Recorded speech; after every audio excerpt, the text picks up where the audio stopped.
The date is April 10, 2012. My name is Paul Robards, Library Director at Roberts Memorial Library at Middle Georgia College. I'll be speaking with James R. Horne from Roberta, Georgia today about his experiences in the Vietnam War. Mr. Horne, what branch of the military did you serve in? U.S. Army. Why did you join? I didn't. I was drafted. How old were you when you joined the military? I was just turned, I was 22. I was turned 23 a couple of weeks later. Where did you go to receive basic training? Fort Benning. Where did you attend advanced training? Fort Ord, California. Please describe any out-of-the-ordinary incidences that occurred during your training. The only one I can think of is the grenade practice in California. One of the young recruits panicked and dropped it, and he was killed. So that was the only. What was your occupation code? 11B40, light weapons infantry. Did you volunteer to go to Vietnam? No. How did you feel when you learned you were going to Vietnam? I didn't feel good, but there wasn't nothing I could do about it, and I think my family took it harder than I did. So. What dates did you serve in Southeast Asia? February 12th, 1969 to February 11th, 1970. Where did you serve in Southeast Asia? Most of the time we was in Tay Ninh province. I think it might have been 2 Corps. Mostly out of Quan Loy, LZ Andy, which was about, 5 or 6 miles from Cambodia. What was your rank during the war? Sergeant, E5. What medals, awards, or citations did you receive? Oh Lord, I knew I should have brought my DD-214. The main ones was, I got the Bronze Star, the Air Medal, Combat Infantry Badge, the Vietnamese Star for Gallantry or something, and I don't know, it was 10 or 12 of them, but those were the main ones that I'm most proud of. So. Please describe your first encounter with the enemy.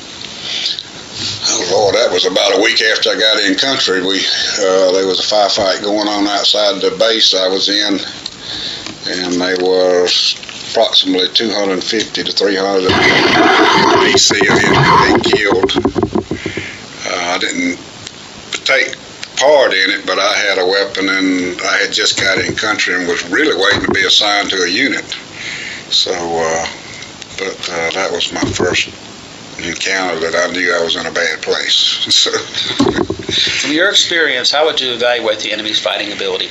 Oh, it was tremendous. They were well trained and determined enemy. They were just, most of them, a lot of them we captured or killed had been down there in South Vietnam for 6 to 10 years, and they had a lot of combat experience. So we captured some that said they'd been there 10 years. So they were well trained and well determined, and they just learned to live off the land, and What equipment and weapons did enemy units use that you encountered? Mostly AK-47 and RPGs, rocket-propelled grenades, and mortars. Those were the 3 main ones, and they did use missiles, 122 millimeter missiles, but most of those were fired into the fire bases where we kept the the helicopters and C-130s and that type of thing. So. What weapon did you and your unit use the most often with the most efficiency? The M16 rifle and artillery. Well, the 105 artillery units. They were, if you give them the right coordinates, they were pretty deadly. So and the grenades and the usual light infantry stuff, but that was the main ones. And we had grenade launchers, but they weren't as accurate as those RPGs the enemy had. So Do you remember seeing any action that stood out as being particularly brave?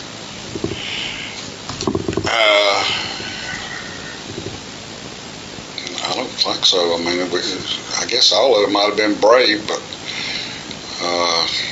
we just did our duty. I know there was some soldiers that was probably wrote up for the Silver Star, stuff like that, but I don't know because the paperwork wasn't done or that type thing. But so I don't really remember anything like that. What do you remember most about combat? Oh Lord, not being able to sleep. wondering if the next one might be for you. Trying to not only look out for yourself but your buddies, and trying to see, and just trying to, so much going on, trying to call in airstrikes, artillery mainly, call in artillery, and helicopter gunships. That was a big weapon over there. Those pilots were really good too, and but that type thing and it usually the firefight wouldn't go on. The ones I was in over there wouldn't go on but 2 or 3 hours at the maximum usually, because once we called in the gunships and the artillery and stuff like that, then it was pretty much over. Describe your living conditions, housing, and food. Well, housing in the field, there wasn't any. You just slept wherever you could find a comfortable spot on the ground. But when I got over there, they had pretty much wouldn't let us stay out maybe 2 weeks at a time or something like that, and then they pull us back to the base camp, they call it, and we had a hooch or a bunker, but usually the hooch was the most comfortable, and all you had in there was not a bed, but a cot to sleep on. And you had a little mattress, and you had a mosquito net, and that's all you needed really, because the weather and all, it was hot, and so you didn't need any cover or anything like that. So what was your daily routine while in Vietnam? Usually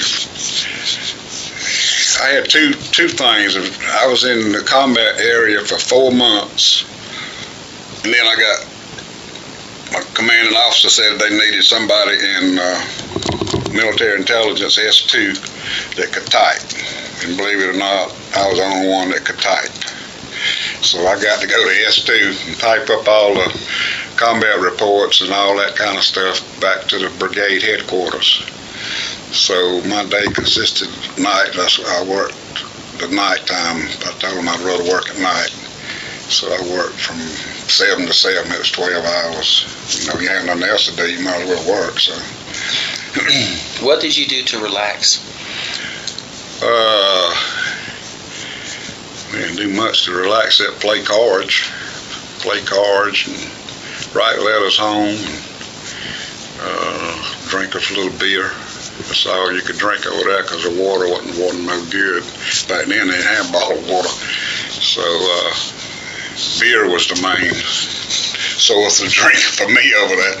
And matter of fact, I drank so much beer while we was over there that, you drink it for lunch and night and everything. Every time somebody went home, you had a little party. When I got home, I bet I hadn't drank a case of beer in 40 years.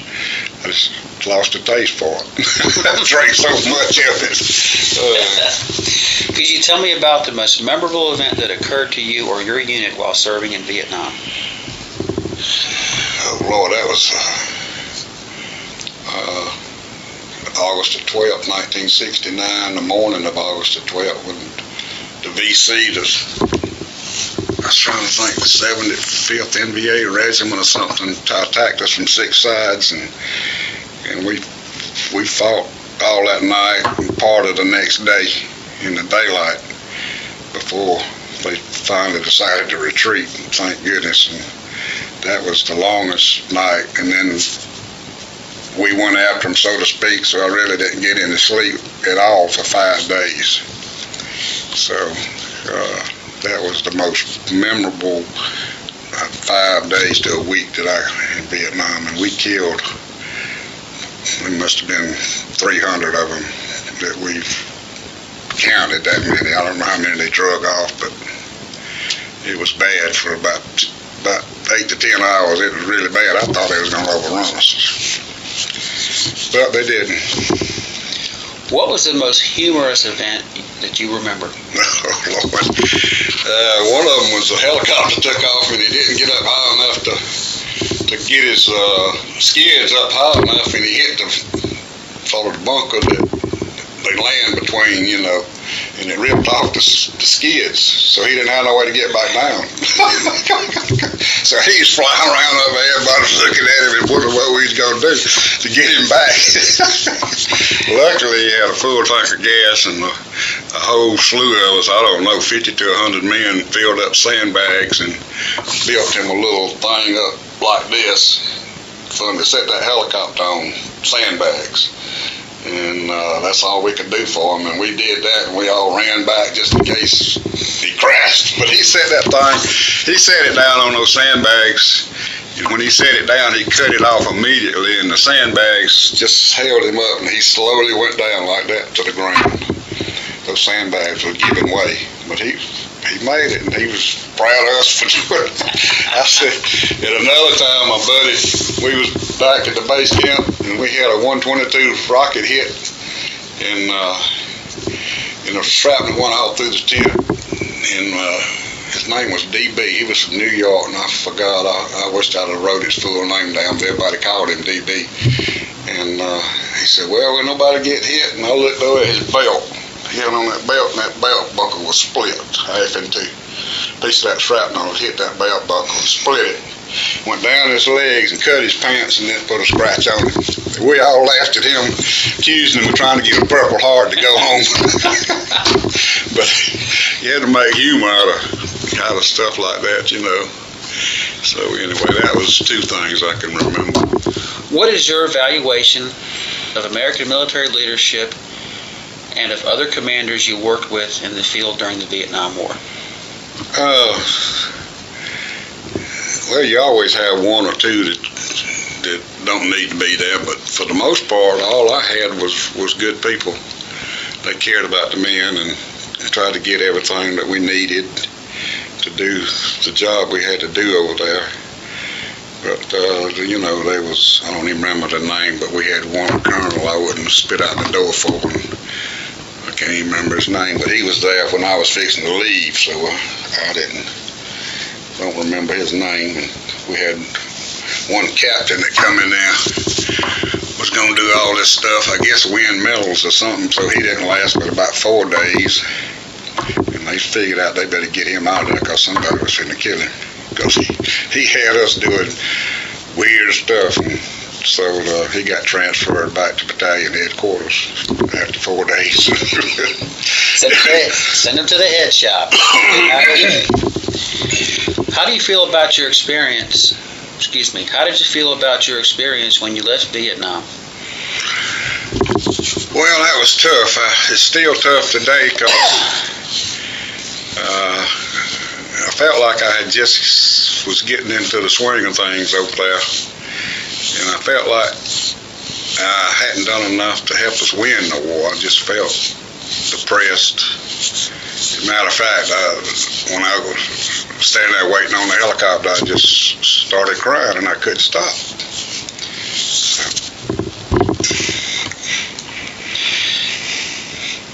Have your views about the war or your involvement in it changed over the years? No, not much. I see now that the war, I guess really didn't have a purpose. Now that I look back on it, I mean, it was supposedly to stop communism in Southeast Asia and to make South Vietnam a free country. So that's basically all it was. I mean. Did you ever feel that the American public did not support you as a veteran of the Vietnam War? Yes. Do you believe that Vietnam veterans encountered discrimination when they returned home from the war? Yes. Have you encountered health problems due to your war experience? Yes, I have PTSD and cancer. If you were going to repeat this experience, what would you do differently?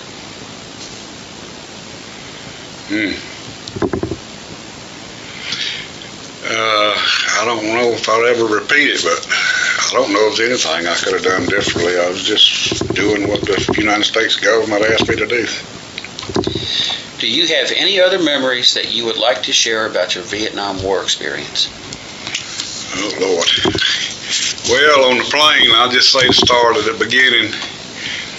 The plane was at 45,000 feet, and the pilot came on and says, "You are now over the Republic of Vietnam." And I looked out the window, and all I could see were these big old giant holes that looked like doodlebug holes. They were bomb craters. And I looked down there and I saw all them bomb craters with a B-52 probably had airstrikes. And I sort of had a feeling I was in the wrong place. And then when I got off the plane, you had these guys getting on the plane, and they was all laughing at us and hollering at us and so that type thing. And that was, and then I went up to Horne. I got luckily I got assigned to the 1st Cav Division, which was the best unit over there by far. And we went up to Horne, had to go up to Horne to get your rifles issued, and then you take off whatever you was carrying that you wanted sent back home in case you were killed. You had to put it in a bag, and so that was sort of traumatic for spirits for a country boy coming out of Georgia and hadn't never hardly been out of the state of Georgia. And then we went out and zeroed the rifles, and the sergeant gave me my M16. I had it, and he said, pointed me behind this rubber tree, and he pointed across the field and said, "If you see anything moving out there, you shoot it, you kill it." And I never have, I've hunted and fished all my life, but to shoot another human being was I just couldn't fathom shooting another human being, because I never had to do that before, and it was just a traumatic experience to have him tell me that. But luckily I didn't see anybody out there, but the fighting came later. But that came with other people, and really you get in a firefight, you just shooting most of the time. You don't know who hit who or what's happening. You just shooting in the direction of where the fire's coming from. But anyway, after the first firefighting, we were checking out the area, and you run across these North Vietnamese soldiers, and they are soldiers just like we are, except they were fighting to keep the country hold. And of course they'd been fighting. They fought the Japanese, they fought the French, and then they were fighting us. So I mean, those people over there were just hardcore.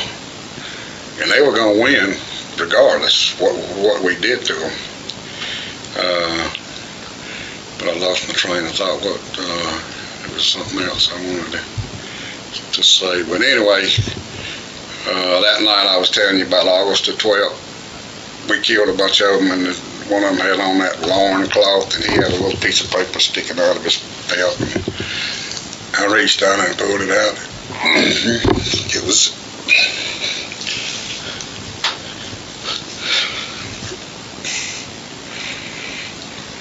It was his wife and child.